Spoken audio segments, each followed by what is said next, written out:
Morning, gents. So let's get into Module 9 or Chapter 9, FHRP concepts. So this one will look at our first hop redundancy protocols, how they basically work and what are they, and then have a look at our HSRP, which is one of the protocols. There's several different redundant protocols that are available to us. So this is your intro into the world of first hop redundancy,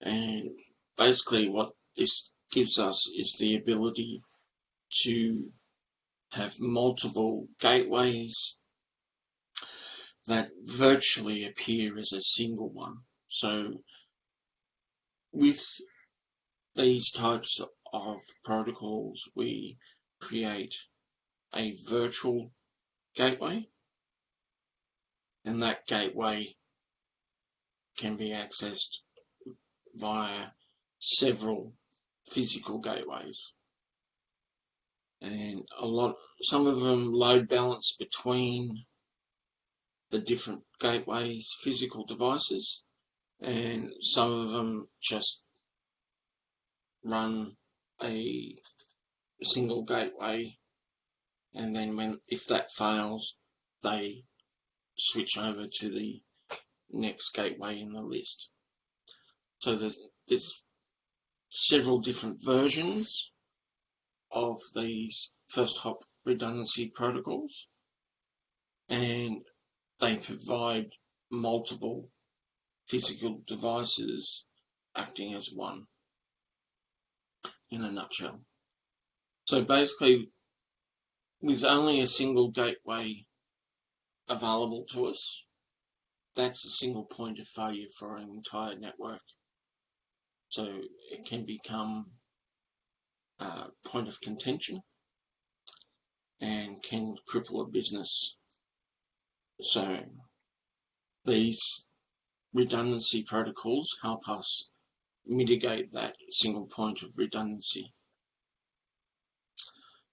Okay, so as I was saying, we implement a virtual router, and this allows us to have multiple physical devices acting as a single virtual device.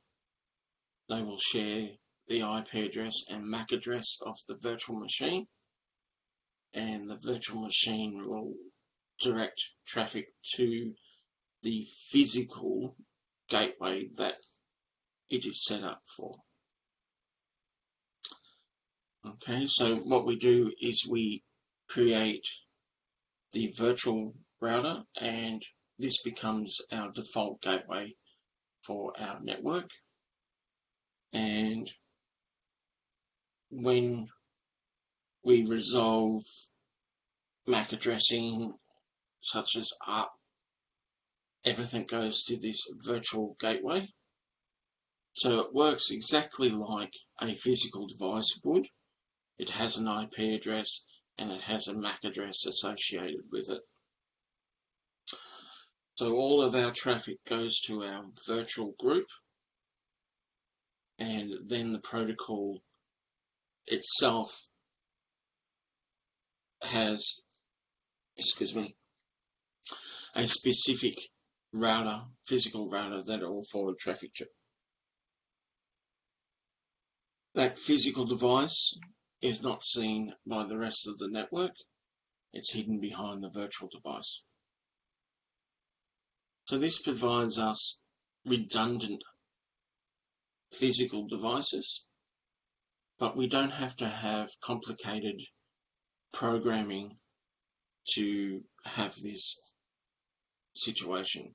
So as far as us setting up our DHCP servers and all of this, we just configure it with one address, so one gateway, just like we would normally. It's just pointing towards the virtual group So it's a very neat and tidy way of instigating our configuration and providing redundancy throughout the network.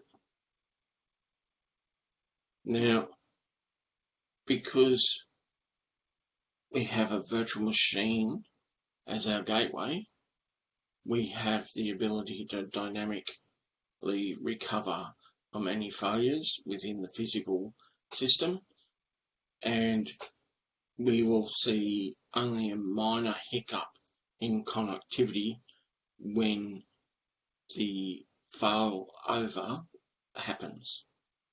Okay, so it's not an absolute instantaneous cutover. It has to detect the failure and then cut over. So there is a little delay, but it is nothing like having to physically open a gateway. The old dual homing systems, it's not anywhere near as cumbersome as that. So this allows us to have an almost seamless cutover and recovery of devices behind the scenes.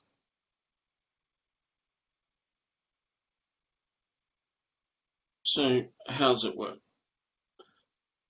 Well, what we do is we join these physical devices together in a group that is the virtual router.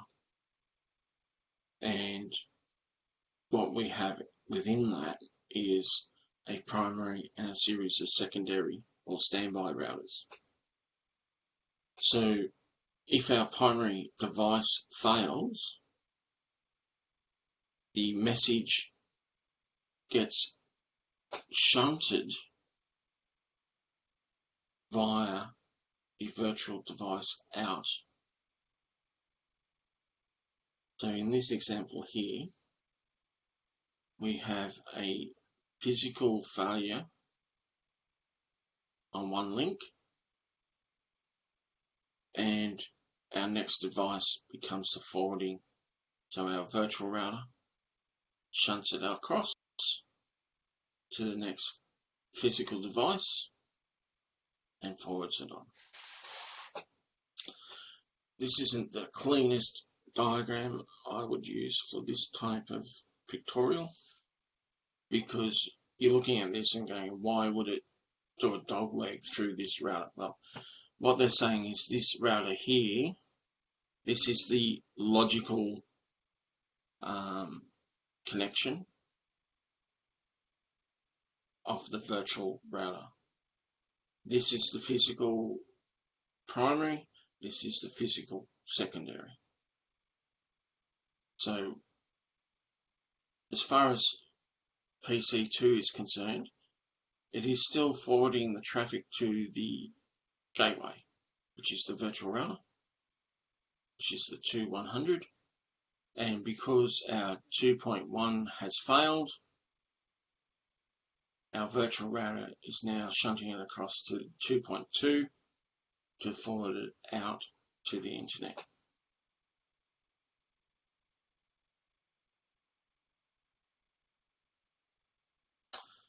So let's have a look at some of the different protocols that do this first hop redundancy for us.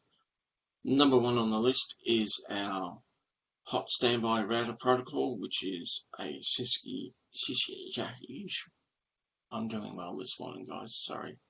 A Cisco proprietary protocol, and it works very well. It really is a robust protocol for hot swaps. Next one is our virtual router redundancy protocol, version 2, FHRP, which also comes in a version 3. So version 2 is basically IPv4. Version 3 has IPv6 elements built in, and it can handle multi-vendor environments. and it's more versatile than the old version 2. Next one on our list is Gateway Load Balancing Protocol, GLBP, another Cisco proprietary protocol. And we have the original version 4 and IP version 6 version. Then you've got ICMP Router Discovery Protocol, which is not really used that.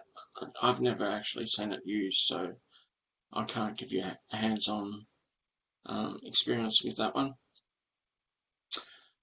But as it says there, it's a legacy protocol that's left over by RFC 1256.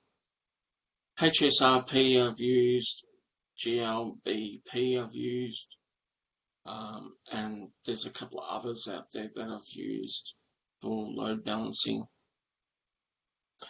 To give you an idea, these things used to be taught in the CCNP stream of routing, not in CCNA, so things are well and truly changed up now. So Hotspot routing protocol is Cisco's first FHRP, so it's the default one that they like you to use. So again, works exactly as we discussed. It provides a default gateway and uses a group of routers, and it has an active device and standby devices within the group. So when under normal conditions, it'll send traffic out the active device, and if that device fails, it'll swap across to the first of the standbys. And when that happens, that standby becomes the active device,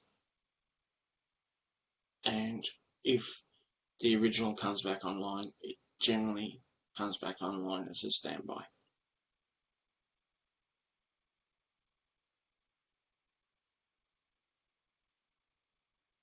So this is a much better diagram to show how the virtual router works. So here you see our two physical connections and our virtual device in the center without connections. This is a much better graphic to show how the first hop redundancy protocols work. So the role of active and standby routers, by default, it's the highest IPv4 address that is elected as the active device. So the thinking behind that is if it's got the newest IP address, it is the newest model.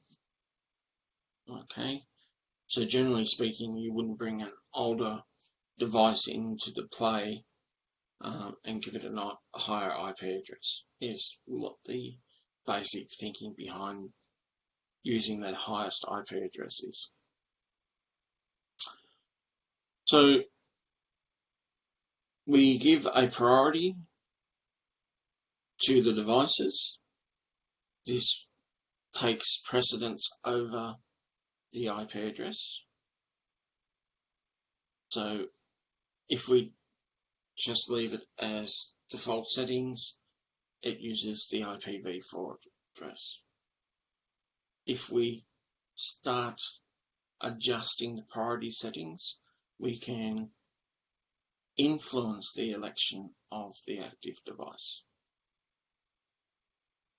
Okay, so in that little PowerPoint there, they're talking about, if the priorities are equal, the routers with the IP equals active. So what's the priority value range? It's between 0 and 255 with a default of 100. So out of the box, if you don't change anything, it's going to use the IPv4 address. If you've got an older router that you want to only use as the standby device, you lower its priority down to 50 or something like that, so that under no circumstance will it be used as an active device unless all the other ones have been taken out of the picture, basically. So an active router will remain the active router even if a device comes back online that has a higher priority. Now, we can force a election with the standby preempt command,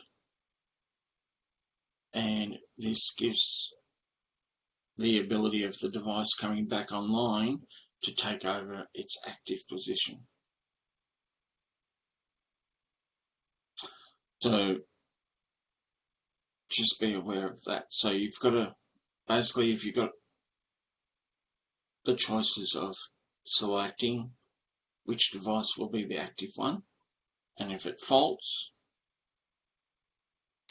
and comes back online, it'll be in a standby mode, but by using the standby preempt, it'll force a re-election of the devices and can become the active device again.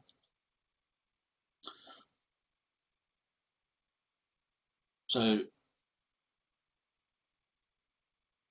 under these conditions, the first device you configure within HSRP by default will become the active router, because it's got nobody else to be in contention with. Just remember that. So what are the states and timers within HSRP? So you've got the initial where it comes online, learn, where it learns what the virtual IP address is and synchronizes with the other routers within the group. Listen is the next one, where it knows the virtual IP address, but it's neither an active or standby router. It's still working out its position within the group. Speak is when it sends its hello messages and keeps reminding everybody that it's still there. So it's an active participant within the group. Standby is the candidate to become the next active router if the active router misses its hello message. So how often are those hello messages sent? They're sent every 3 seconds by default, and it uses a multicast address to send it out to all members of the group. Okay, so if there's no messages from the active router after 10 seconds, then an election takes place, and it'll promote one of the standby routers to an active router. You can adjust the timers, but the rule of thumb is to keep the timers within 3 increments of the hello timer. So if you adjust the hello timers to 1, then your failover should be adjusted as well. Okay.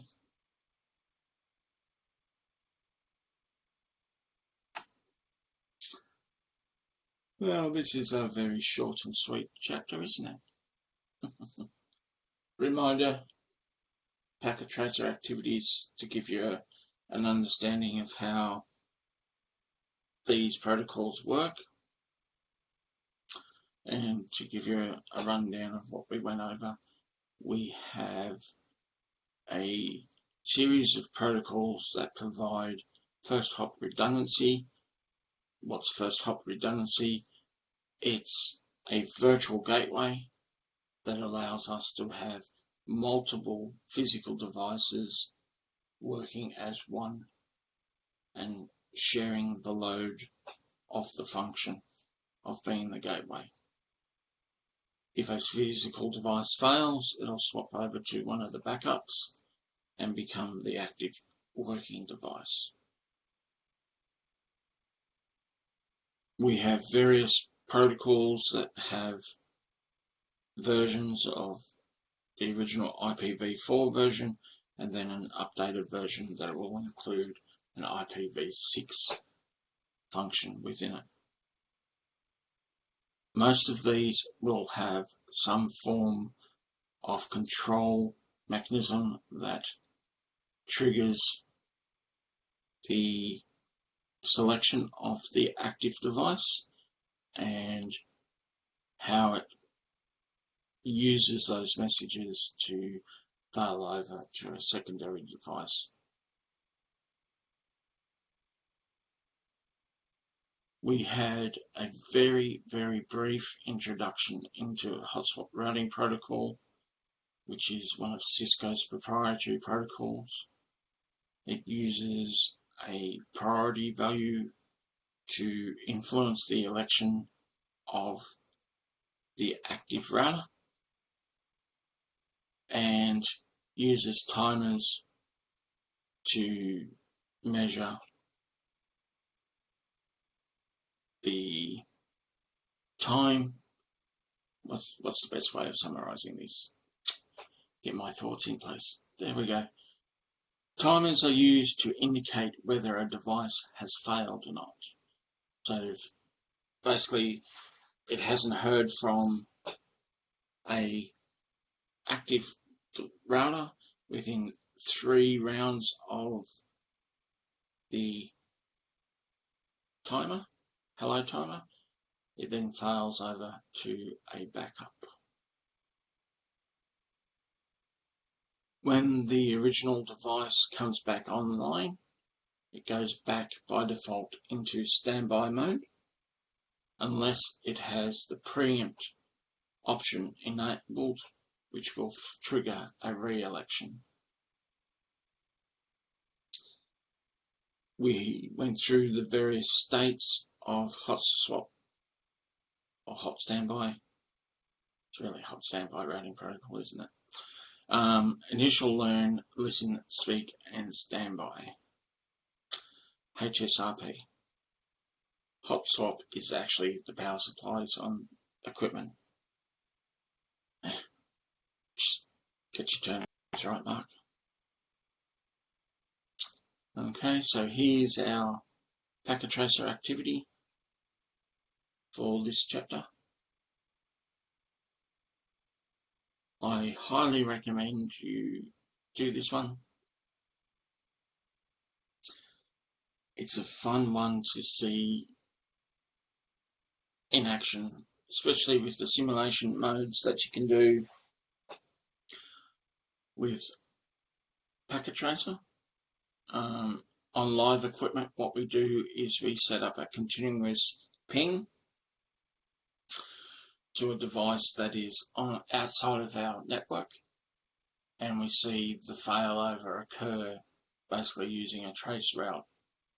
And you can see when it times out to drop packets and then the changeover, and so it's an interesting protocol, and that's it. So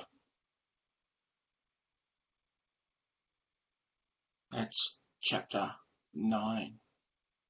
So you I'll now activate the associated combined exam, which is the DHCP version 4, version 6, and first hop redundancy protocol. So those 3 chapters combined into one of the chapter exams. I'll activate that today.